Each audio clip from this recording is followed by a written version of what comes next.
تمام ادارے ایک کشتی میں سوار ہیں۔ بیرونی فائنانسنگ کا فرق پورا کرنا تھا، دوست ملکوں کی مدد سے فرق پورا ہوا۔ میں اور آرمی چیف دوست ملکوں کے پاس گئے۔ وزیراعظم شہباز شریف کا حکومت کا 1 سال پورا ہونے پر کابینہ سے خطاب، کہا ہم 9 مئی کے نہیں 28 مئی کے علمبردار ہیں۔ گالم گلوچ کے زہر کو ختم کرنے کا وقت آ گیا ہے۔ 1 سال میں اپوزیشن جھوٹا اسکینڈل بھی نہ لا سکی۔ ایک دوسرے کی ٹانگیں نہ کھینچیں، مل کر کام کریں۔ جادو ٹونے سے نہیں، صرف محنت سے آگے بڑھیں گے۔ 2029 میں پاکستان اپنے پاؤں پر مضبوطی سے کھڑا ہوگا۔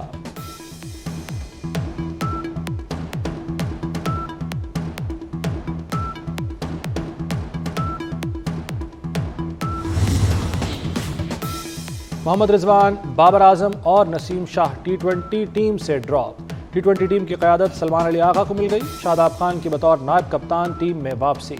دورہ نیوزی لینڈ کے اسکواڈ میں حارث رؤف، محمد حارث، حسن نواز، عبدالصمد شامل۔ ابرار احمد، جہانداد خان، خوشدل شاہ، عباس آفریدی بھی T20 اسکواڈ کا حصہ۔ عرفان نیازی، محمد علی، عمیر بن یوسف، شاہین آفریدی، سفیان مقیم اور عثمان خان شامل۔ محمد رضوان ون ڈے ٹیم کے کپتان برقرار۔ سلمان علی آغا نائب کپتان۔ ون ڈے اسکواڈ سے شاہین آفریدی اور حارث رؤف کا پتہ صاف۔ سعود شکیل اور کامران غلام کی بھی چھٹی ہو گئی۔ بابر اعظم، فہیم اشرف، امام الحق، عرفان نیازی، خوشدل شاہ اسکواڈ کا حصہ۔ عبداللہ شفیق، محمد علی، عاقف جاوید، وسیم جونیئر اور سفیان مقیم بھی شامل۔ سابق کپتان محمد یوسف بیٹنگ کوچ مقرر۔ دورے میں 5 T20 اور 3 ون ڈے ہوں گے۔ نیوزی لینڈ سے سیریز 16 مارچ کو شروع ہوگی۔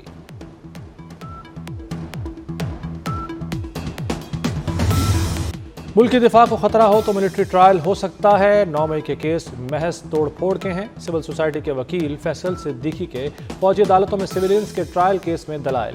جسٹس جمال خان مندوخیل نے جواب دیا، جرم کسی نے بھی کیا ہو سزا تو ہونی چاہیے، ٹرائل یہاں ہو یا وہاں ہو کیا فرق پڑتا ہے۔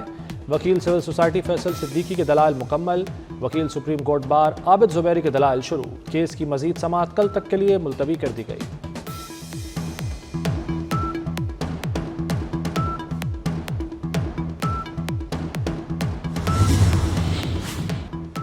IMF اور پاکستان کے درمیان پالیسی لیول مذاکرات۔ FBR نے IMF کو ٹیکس اہداف اور ٹیکس شارٹ فال پر بریفنگ دی۔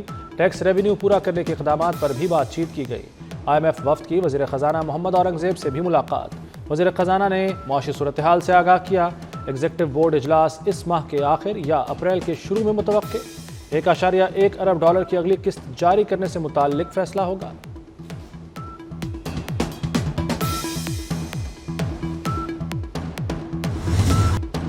وزیر خزانہ محمد اورنگزیب کا کہنا ہے کہ پاکستان بیل آؤٹ کے جائزے کے لیے مستحکم پوزیشن میں ہے۔ ملک میں ڈھانچہ جاتی اصلاحات جاری ہیں، میکرو اکنامک استحکام سے متعلق اچھی پوزیشن میں ہیں، چاہتے ہیں آگے جا کر شمولیت کی بنیاد پر پائیدار معاشی ترقی ممکن ہو سکے۔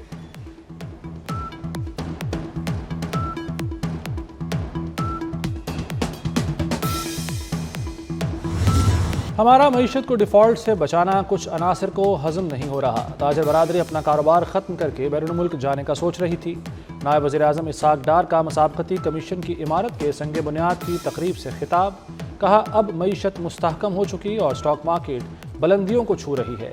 پاکستان اب کبھی سفارتی تنہائی کا شکار نہیں ہوگا۔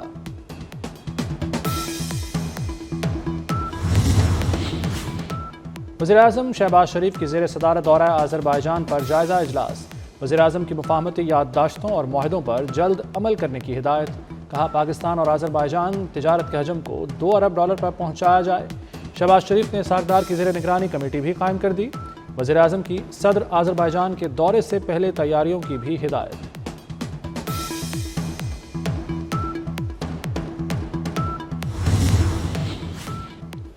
پاکستان ٹیکسٹائل ایکسپورٹس کو بڑا دھچکا۔ جولائی 2024 کے بعد فروری 2025 میں ٹیکسٹائل برآمدات کم ترین سطح پر آ گئیں۔ فروری میں ماہانہ بنیادوں پر ٹیکسٹائل برآمدات میں $26 کروڑ کی کمی ہوئی۔ فروری 2025 میں ٹیکسٹائل برآمدات کا حجم $1 ارب 42 کروڑ رہا۔ جنوری 2025 میں ٹیکسٹائل ایکسپورٹس $1 ارب 68 کروڑ تھی۔ PTI intra party election case. Election commission نے PTI کے دستاویزات کو نامکمل قرار دے دیا۔ ممبر KP نے بیرسٹر گوہر سے ہائی کورٹ سے حکم امتناع ختم کرانے کا بھی کہا۔ یہ ممکن نہیں کہ اس پر فیصلہ محفوظ کر کے عدالتی فیصلے کا انتظار کریں۔ PTI انٹرا پارٹی انتخابات متنازع ہیں۔ PTI کے اندر کے معاملات کون چلا رہا ہے؟ بیرسٹر گوہر نے کہا جب آپ سرٹیفکیٹ دیں گے تو معاملہ حل ہوگا۔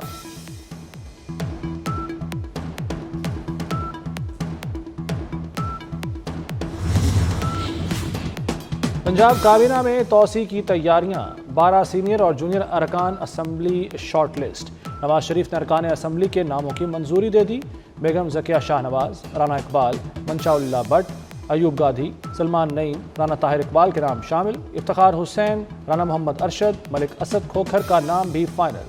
میاں عمران، اسامہ خان لغاری، شعیب صدیقی کا نام بھی شارٹ لسٹ۔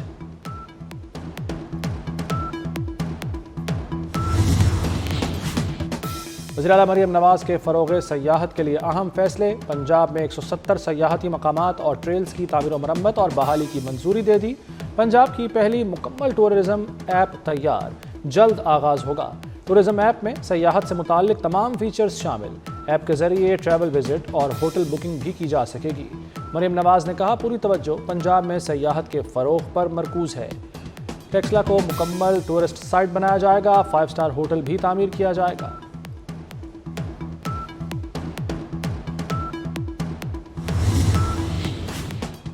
مصطفیٰ عامر قتل کیس، مرکزی ملزم ارمغان کے جسمانی ریمانڈ میں 10 مارچ تک کی توسیع کر دی گئی۔ انسداد دہشت گردی عدالت میں تفتیشی افسر نے ملزم ارمغان کی میڈیکل رپورٹ جمع کرائی۔ رپورٹ کے مطابق ملزم کے جسم پر تشدد کا کوئی نشان نہیں۔ تفتیشی افسر نے عدالت کو بتایا کہ ملزم انکشاف کر رہا ہے، جسمانی ریمانڈ کی ضرورت ہے۔ وکیل صفائی کی جسمانی ریمانڈ کی مخالفت، تشدد کا الزام لگایا۔ انسداد دہشت گردی عدالت نے ملزم شراز کو جوڈیشل ریمانڈ پر جیل بھیج دیا۔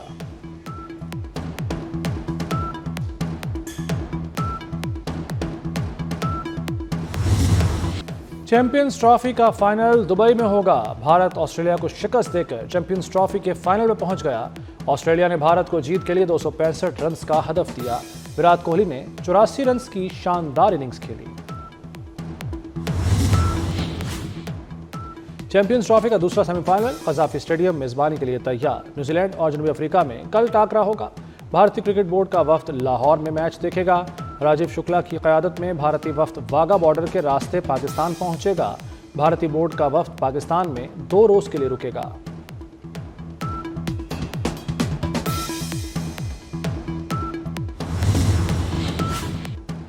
پاکستان کرکٹ بورڈ کا کل سیمی فائنل کے دوران فری افطار کرانے کا اعلان۔ شائقین کو کھجور، جوس اور منی پیزا والا افطاری باکس دیا جائے گا۔ شائقین فوڈ سٹال سے اشیاء بھی خرید سکیں گے۔ ملک کے بالائی علاقوں میں شدید برف باری، بلوچستان میں یخ بستہ ہواؤں سے سردی میں غیر معمولی اضافہ۔ کوئٹہ میں پارہ -4 ڈگری تک گر گیا۔ باہر برتنوں میں پڑا پانی بھی جم گیا۔ قلات، زیارت، مستونگ، پشین، قلعہ سیف اللہ میں موسم سرد۔ آزاد کشمیر کی وادی علیپا میں 2 روز سے جاری برف باری تھم گئی۔ برف باری کے باعث تعلیمی ادارے بند رہے۔ سرگودا، حافظ آباد اور چنیوٹ میں ژالہ باری۔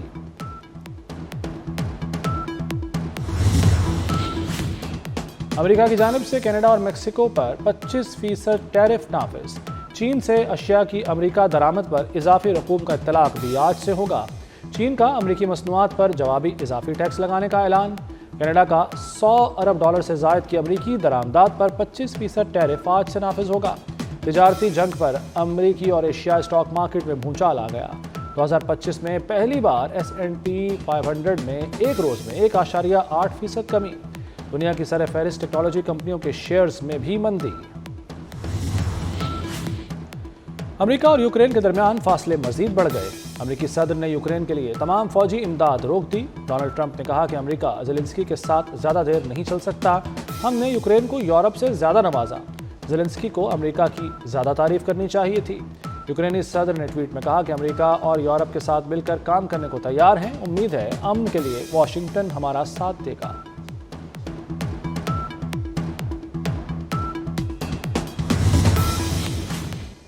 اسرائیلی فوج کا شام کے شمال مغربی علاقے پر حملہ، ہتھیاروں کے ذخیرے کو نشانہ بنایا۔ اردن کی شدید مذمت، اقدام عالمی قوانین کی خلاف ورزی قرار۔ اردن کا شامی علاقوں سے اسرائیلی فوج کے انخلاء کا مطالبہ۔ غزہ میں اسرائیلی سفاکیت جاری، مزید 2 فلسطینی شہید کر دیے۔ غزہ کی پٹی میں امداد کی فراہمی تاحال معطل۔ غزہ کی تعمیر نو سے متعلق قاہرہ میں عرب ممالک کا سربراہی اجلاس۔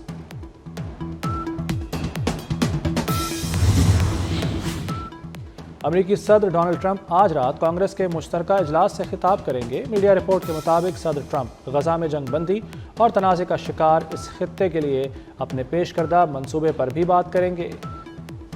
سینیٹر اور سابق CIA تجزیہ کار ایلیسا سلیوٹن صدر ٹرمپ کے خطاب پر ڈیموکریٹس کی طرف سے جواب دیں گی۔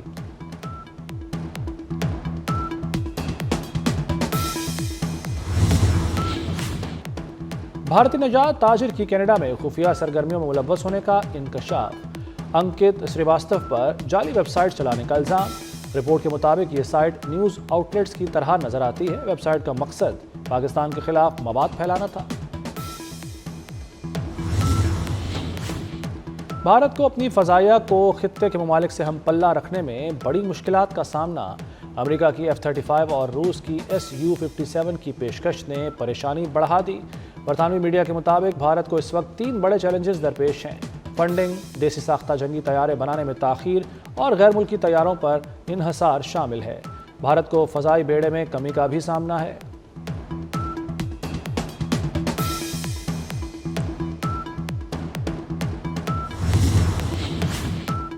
جاپان میں نصف صدی کی بدترین جنگل کی آگ بے قابو۔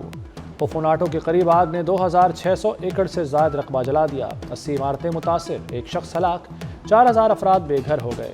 2000 سے زائد فائر فائٹرز اور ہیلی کاپٹرز آگ بجھانے میں مصروف۔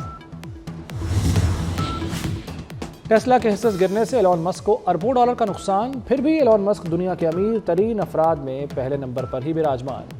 فیس بک کے بانی مارک زکربرگ دنیا کے دوسرے امیر ترین شخص بن گئے۔ امازون کے بانی جیف بیزوس تیسرے نمبر پر آ گئے۔ بل گیٹس 10 امیر ترین افراد کی فہرست سے باہر ہو گئے۔